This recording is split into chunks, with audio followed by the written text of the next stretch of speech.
So we are on part 2 of the follow-up for going to the emergency room. I ended up being in a pretty serious situation, an AFib, and they wanted to give me a drug called Denison. And basically, I understand it's a pretty serious drug to be given and can have some serious side effects, including stopping your heart. So anyway, just as they were ready to give me the medication, I had agreed to that. I converted back to a regular sinus rhythm. I went to the emergency room in Albany, New York, and actually ended up having a pacer and the defibrillator put in, something I did not want to do. See today, it's got a little bit of swelling. I see some redness in there.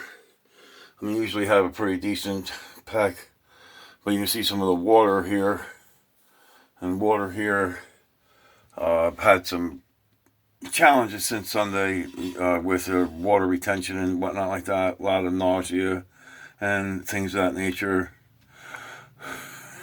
Breathing is better than it has been. It's been very challenging. Sitting down, laying down actually creates this very quickly. Within minutes, I actually start to get congested. So it's a true battle right now. But I continue to, meet the challenge and keep on going forward. Very much looking forward to being back in that gym. And I don't have to go through metal detectors anymore. I got a cool card that says that I have a pacemaker and a defibrillator in my chest. And so they have to do other means. So I think that's pretty cool. Nice to be a pain in the system anytime I can. I see that decent, Mr. Froggy. Still have good flexation, well, that side would have it normally. Changed up a few medications again, and I have a different LVAD consultation on the 3rd. So this Tuesday coming up, 3rd of November 2020, and that is a device that does the work of the left ventricle often for you. Well, it does the left ventricle, and a lot of times when the left ventricle has the pump in there, it actually creates so much work. It's like replacing a part on a car that's older, especially like in the water, system, something like that. Replace the water pump, and then suddenly the hose will start blowing because the water pump's working efficiently and effectively. And that's always a concern when it comes to your body being like that. I'm optimistic. It was emotional, and it's just like an interesting way of looking at things.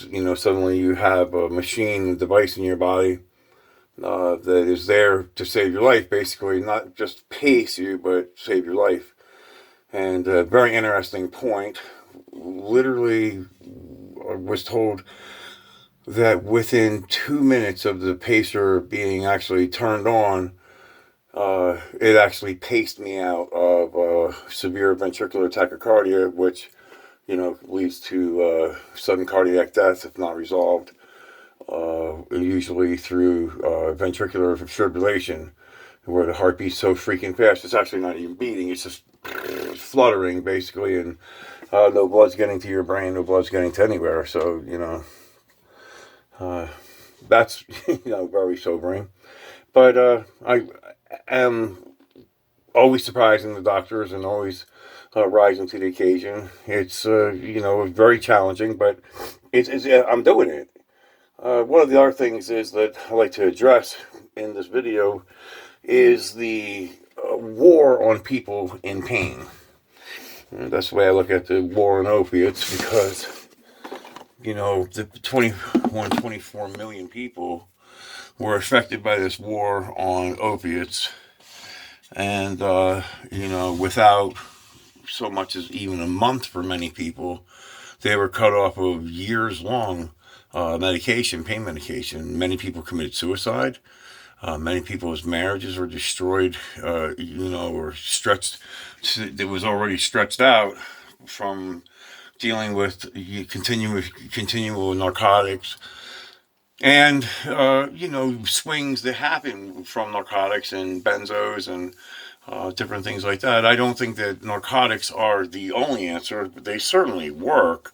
The idea that, opiates don't work on pain is, well, why would you give it to somebody in labor? Why would you give it to someone in an automobile accident? Why would you give it to somebody with a broken body? Hurt real bad. What? It's just a cruel joke to give them opiates because it doesn't work. So that's sheer nonsense. And for myself, I was injured on the job in January 3rd, 1990, and was declared disabled on January 15th, 1990. I cracked my sacrum, and it healed unevenly. It didn't heal next to each other. And it herniated L3-4, L4-5, 5S1. And that, it was, really bad surgery I had in September of 1990.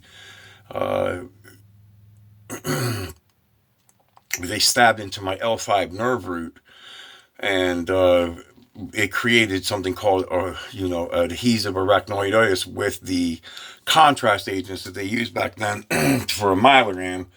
And so the contrast they put in there was really similar to antifreeze.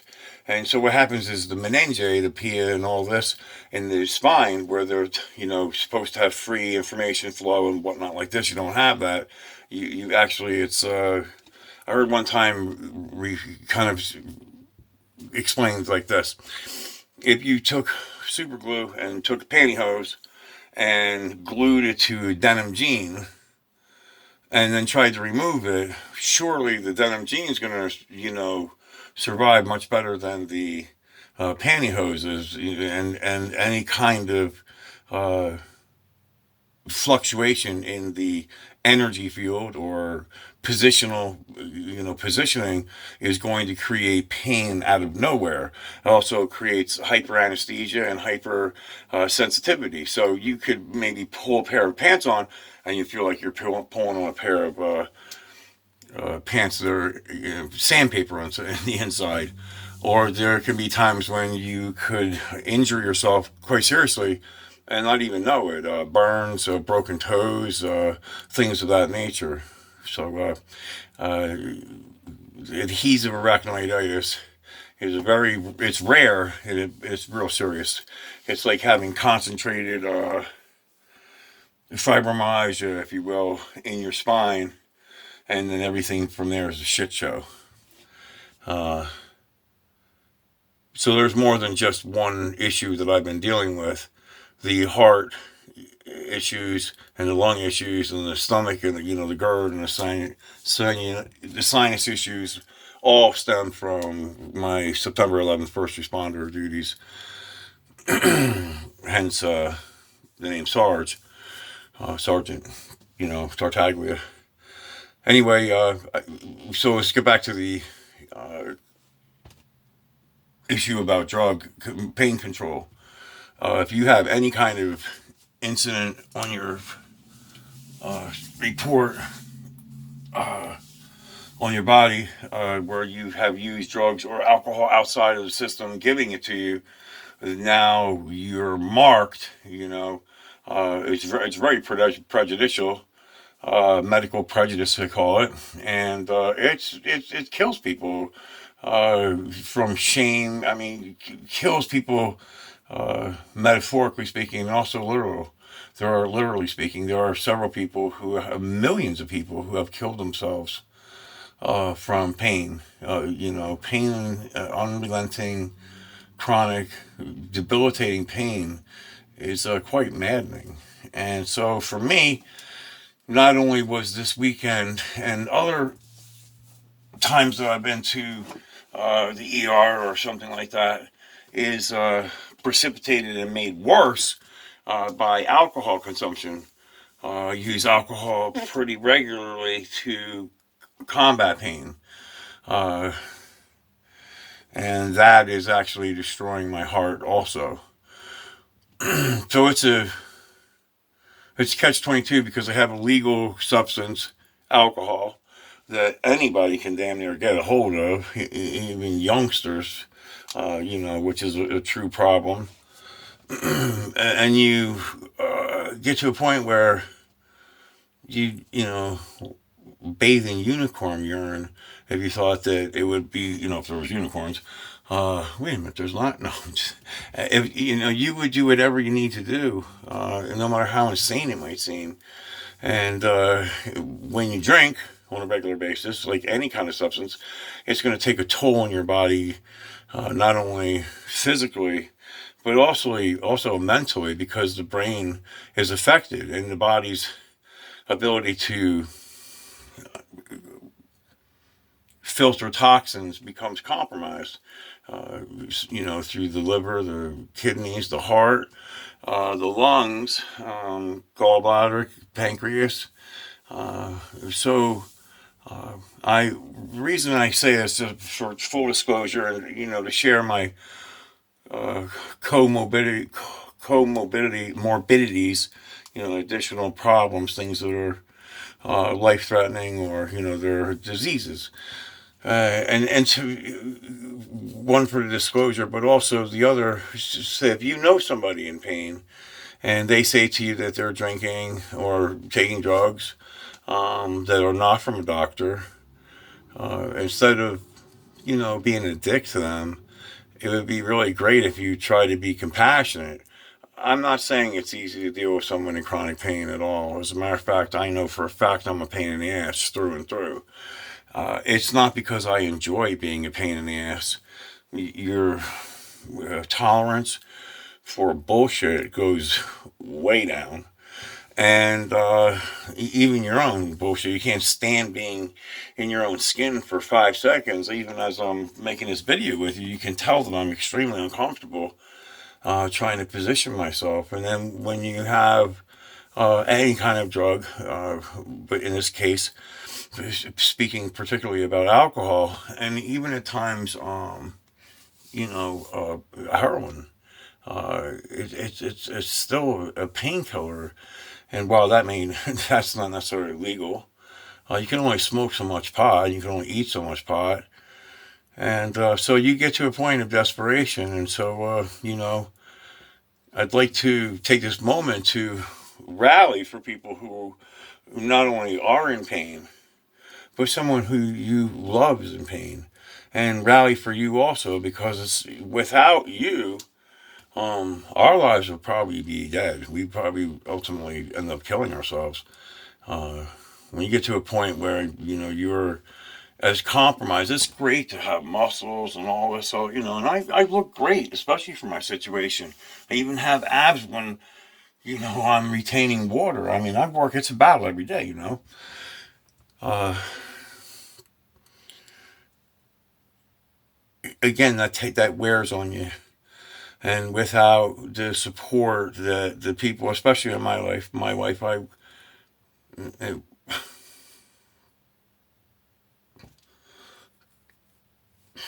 I'd be dead already. So, um, you know, a great opportunity to rally for those people who are, you know, there, regardless of whether they want to be or not. Especially in my situation, I'm 54 and I've been married for 25 years. Together with my wife for 25 years, and we still say I love you with when we hang up the phone every time when we go somewhere. Uh, you know, um, I can remember the last time we didn't do that, and it was a very memorable day for us and millions of people that day, actually. Not that they knew we had an argument that morning, but it was on September 11th, 2001, and my wife called me and she said, "What are you doing?" I had just opened an internet company and I was programming the pages and the dial-up numbers. And she said, so I told her that. And she said, "You need to turn on television." I said, "What channel?"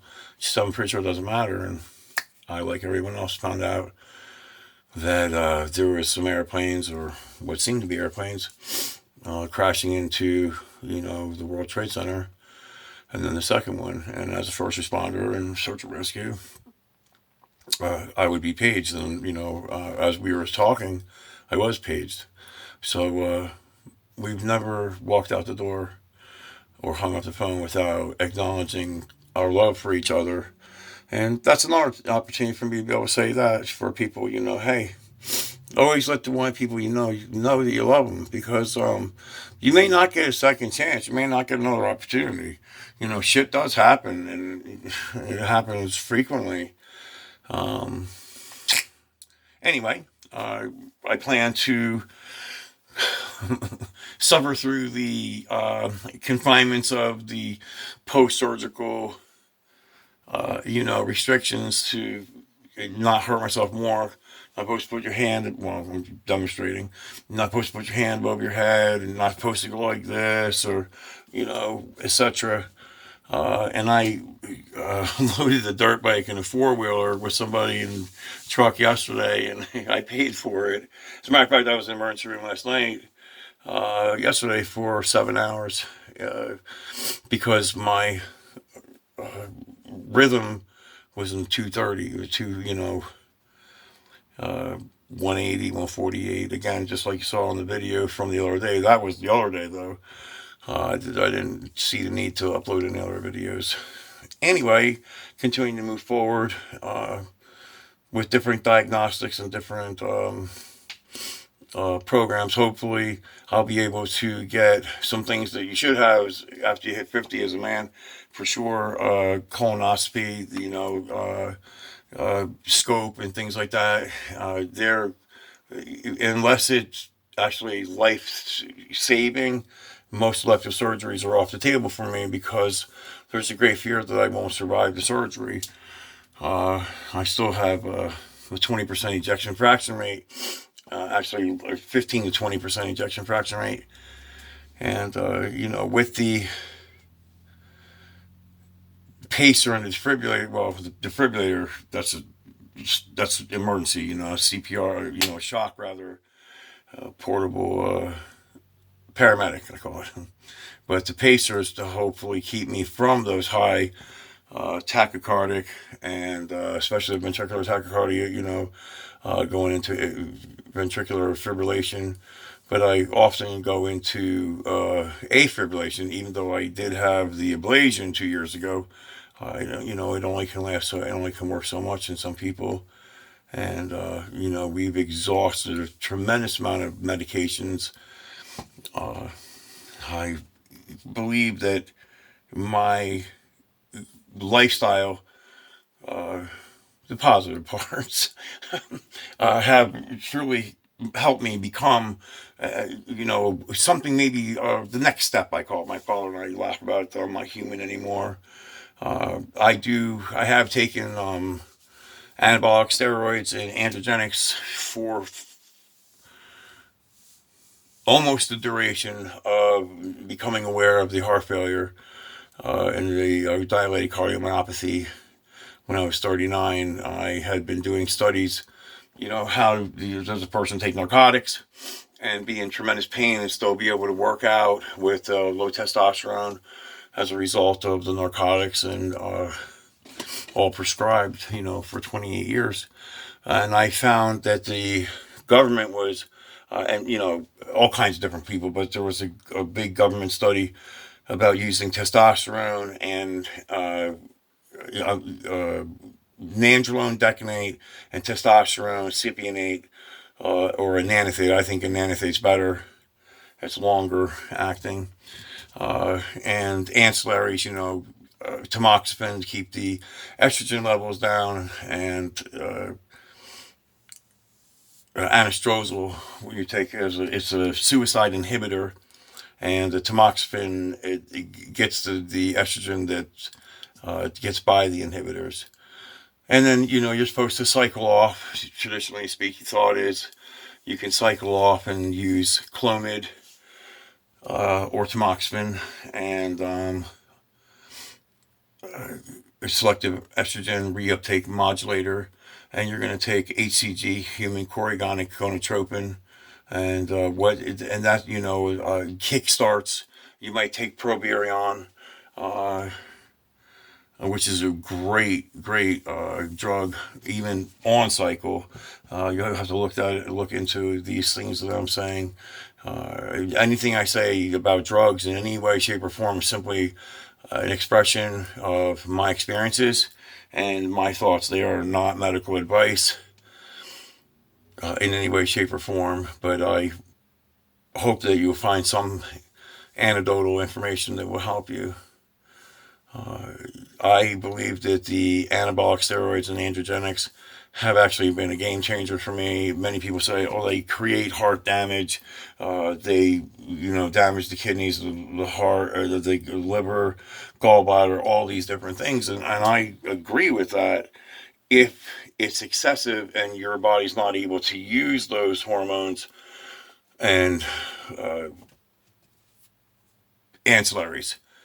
However, if you are being served by it, why it only makes sense that that it's not going to hurt you. And in my case, I do not believe that it has hurt me.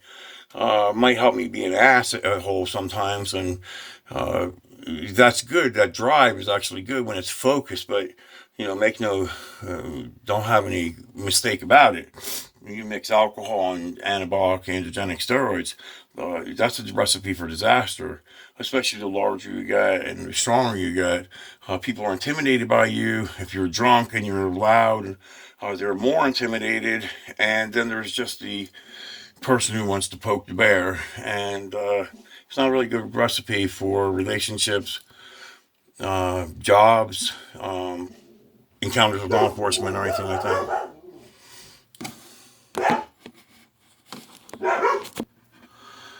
So I had to answer the door there, hence the barking and everything. But oh yeah, one of my firefighter jackets from Quakertown, Pennsylvania. Yeah, great place, Quakertown. Great company, 1718, fantastic company. Anyway, I hope that you found some kind of encouragement, maybe a little bit of insight more to my personality, my character, my struggle, and my triumphs. Uh, I can't believe I'm going to say this. If you liked the video, I just always thought it was kind of dorky. I say at the end, though, I think it's better at the end. If you like the video, please do, feel free to leave a comment, thumbs up, and subscribe. I promise I'll keep making more videos, and I sure hope that we have a long relationship, because if not, well, anyway, God bless. Amazing fire. Pray always for amazing fire and your heart and mine, and be the example that you want to be in the world. Firefighter Tartaglia.